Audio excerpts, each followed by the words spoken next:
Hey, I'm Liv and I own Salt and Honey Catering in the San Francisco Bay Area, and I have been cooking professionally for over 15 years. And today I'm going to share with you my 5 kitchen hacks that I do every day that I learned working in a professional kitchen. Let's get into it. None of these are going to involve something like a Japanese mandolin or a $300 immersion blender. These hacks are just smarter ways of making your cooking process easier, more flavorful, and make your dishes taste 10 times better. And the best part is you don't have to buy anything. If you like this type of video, definitely hit the subscribe button down below and let me know if you'd like to see more videos like this in this series.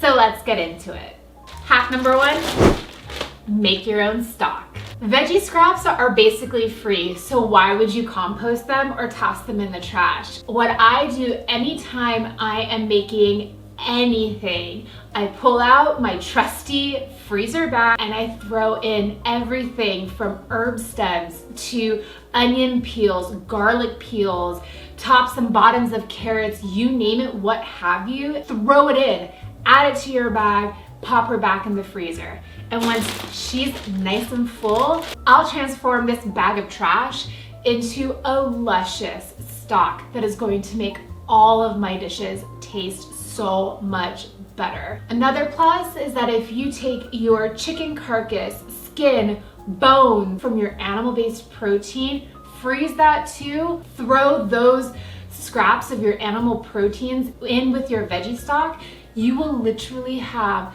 some of the best bone broth that you could ever get. Hack number 2 is using that chicken stock, that veggie stock, that delicious broth that you made all for free. Now, I'm telling you, one of the best ways to make your pastas, your grains, your rice, quinoa, potatoes, you name it, what have you, more flavorful is to swap that water out with the broth. And if you don't want to over-infuse extra free flavor into your dish, then do a half and half. Half water, half stock, hold on to this a little bit longer. All I'm saying is that you will be so glad that you took that extra time on the weekend to let a pot simmer on your stove for a couple of hours every time that you bust out your homemade stock. I use this all the time to amplify up that flavor profile in something so mundane and bland like my grains, like my quinoa, like my rice. And it is so easy to do, so why not make the easy conversion and just swap out your liquids? Girl, I'm telling you, it's worth it. Hack number 3 seems so simple, but I'm telling you, it is so worth it and it's so easy to forget. One of the first things that I always do when I'm getting ready to cook any meal that involves my stove is to preheat my pans.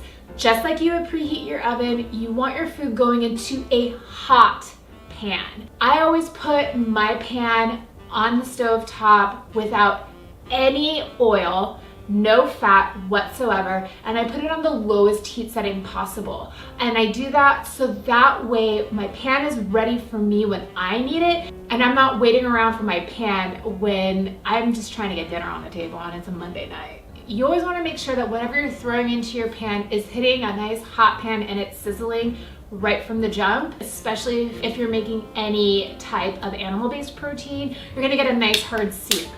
You want a nice hard sear.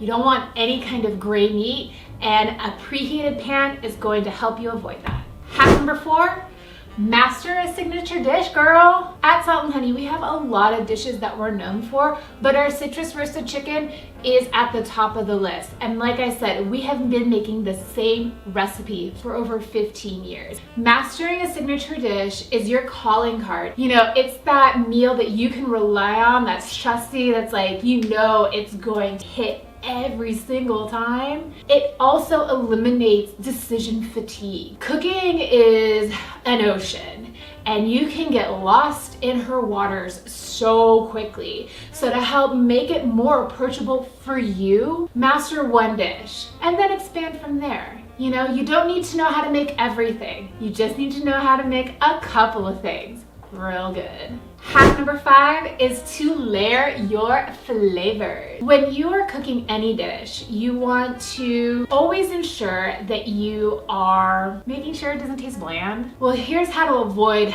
that trap. And this is something that a lot of beginning cooks run into, is that you season once and you kind of forget it. Maybe you season again and then you kind of forget it. But every time something new hits the pan, you layer it with some seasoning, salt and pepper for sure. Make sure that everything is properly seasoned. If you are working with aromatics or spices, allow those to infuse in your fat, in your dish, before adding in any liquids. Allow their essential oils to come out, allow their flavors to bloom, and you will have a dish that tastes so deeply of flavor. This is how you build robust, deep, complex flavor in any dish. So do yourself a favor, make sure you layer it up and do it every single time. So there we go. Those are my 5 hacks for you to become a better cook.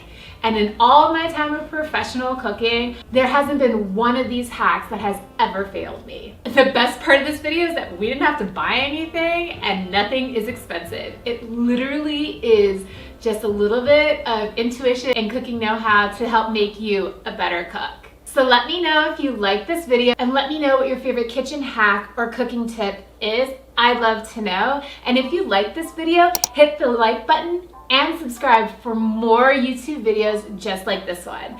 I hope you have a wonderful rest of your day. Thanks so much for watching. Bye!